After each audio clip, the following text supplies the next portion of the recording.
Hello मेरे चीतो, कैसे हो आप सभी। मैं आशा करता हूं कि आप सभी अच्छे होंगे, स्वस्थ होंगे और मस्त होंगे। तो मेरे चीतो, मैं आपके लिए लाया हूं आज हीरे। जी हाँ, हीरे। क्योंकि जो मैं क्वेश्चन आपके लिए लाया हूं वे हीरे से कोई कम नहीं है, ये कचरा नहीं है। हम आपके वास्ते ऐसे क्वेश्चन लाते हैं उठा के जो पेपर में बिल्कुल 100% आने की संभावना रखते हैं। जी हाँ, 100%। क्योंकि ये ऐसे क्वेश्चन हैं जो लगातार पिछले कई वर्षों से पूछे जा रहे हैं, तो इनकी पूरी कतई 100% संभावना बनती है कि आपके बारे में ये पूछे जाए। जी हाँ, आपके बारे में पूछे जाए। जितने क्वेश्चन मैं आपको कराऊंगा, जितने क्वेश्चन ना मैं आपको कराऊंगा, उनमें से 90% क्वेश्चन आपको बिल्कुल पेपर में छपे मिलेंगे। जी हाँ, पेपर में छपे मिलेंगे। तो इसलिए मैं आपसे कहता हूं कि वीडियो को बिल्कुल भी मिस नहीं करना, वीडियो को पूरी देखो। और वीडियो अच्छी लगे तो एक लाइक भी ठोक देना और इस वीडियो को शेयर कर देना, मतलब फैला देना इसको, और सबके पास जानी चाहिए ये वीडियो। ठीक है बच्चों, और नए हो हमारे चैनल पर तो चैनल को सब्सक्राइब भी कर देना। तो देखो, आज के जो क्वेश्चन रहेंगे हमारे में रहेंगे वैद्युत रसायन नामक चैप्टर से। कौन से चैप्टर से? वैद्युत रसायन नाम चैप्टर से। ये चैप्टर है हमारा केमिस्ट्री का दूसरा चैप्टर। तो इस चैप्टर के आज मैंने इस वीडियो में तीन ऐसे क्वेश्चन उठाए हैं जिनको आप पढ़कर कहेंगे वाह क्या बात है। जी हाँ, यही बोलोगे वाह क्या बात है।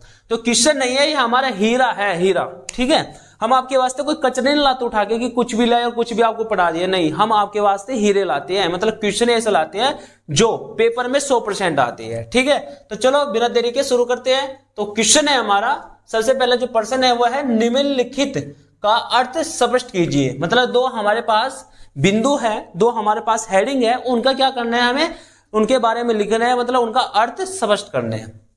तो सबसे पहले जो हेडिंग है वो है चालकत्व। कि चालकत्व क्या होता है? देखो, चालकत्व क्या होता है? प्रतिरोध का व्युत्क्रम चालकत्व कहलाता है। मतलब प्रतिरोध क्या होता है? आर होता है, और आर को उल्टा कर दीजिए, आर को उल्टा कर दीजिए तो क्या बन जाएगा? हमारा चालकत्व बन जाएगा।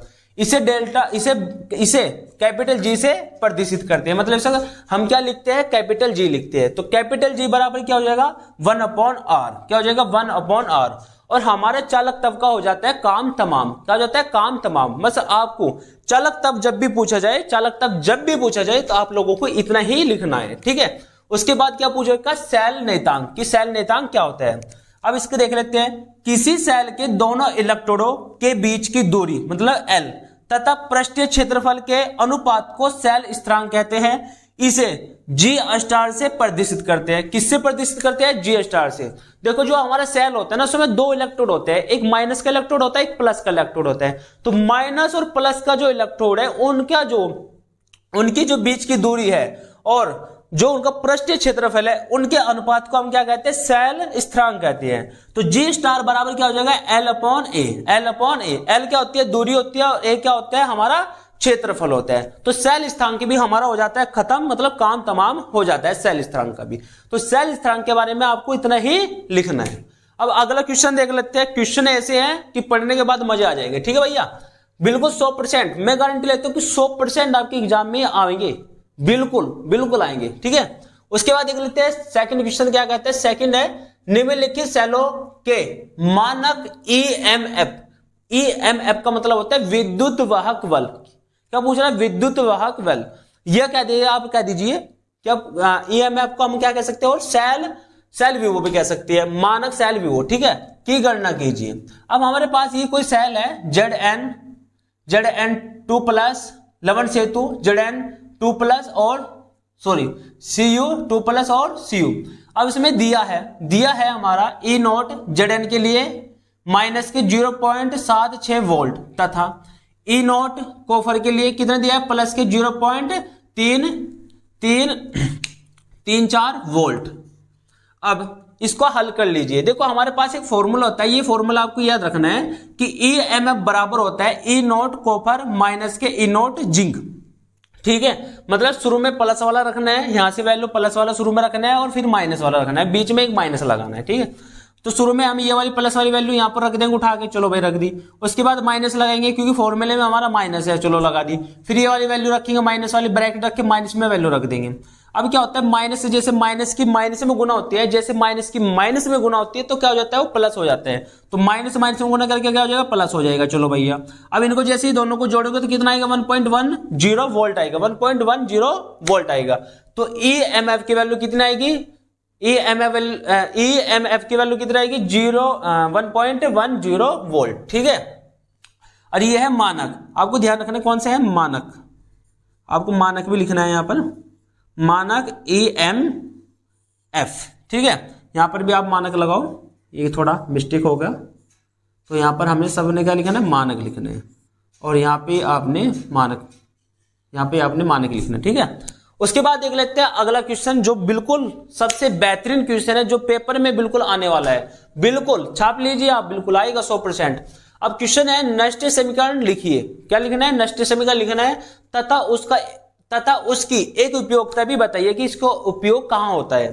तो नष्ट समीकरण हमारी होती क्या है, देखो इसमें उत्तर में क्या लिखना है, नष्ट समीकरण होता है E बराबर E0 minus RT upon NF IN क्यों। ये तो होता है इलेक्ट्रोड के लिए, इसको हम सेल के लिए भी लिख सकते हैं। सेल के लिए क्या होगा E सेल हो जाएगा बराबर E0 सेल हो जाएगा माइनस का RT NF IN क्यों, ये तो बिल्कुल सेम रहता है, ठीक है। अब जहां इसमें देख लेते हैं कि वैल्यू क्या क्या है। E क्या है इलेक्ट्रोड का विभव, E0 क्या है मानक इलेक्ट्रोड का विभव, R क्या है गैस नेतांक, F क्या है फैराडे नेतांक, IN क्या है log E की बेस, IN क्या लिखा जाता है log E की बेस, और क्यों क्या है भागफल, N क्या है इलेक्ट्रॉनों की स्थानांतरण की संख्या, ठीक है, क्या है इलेक्ट्रॉन के स्थानांतरण की संख्या।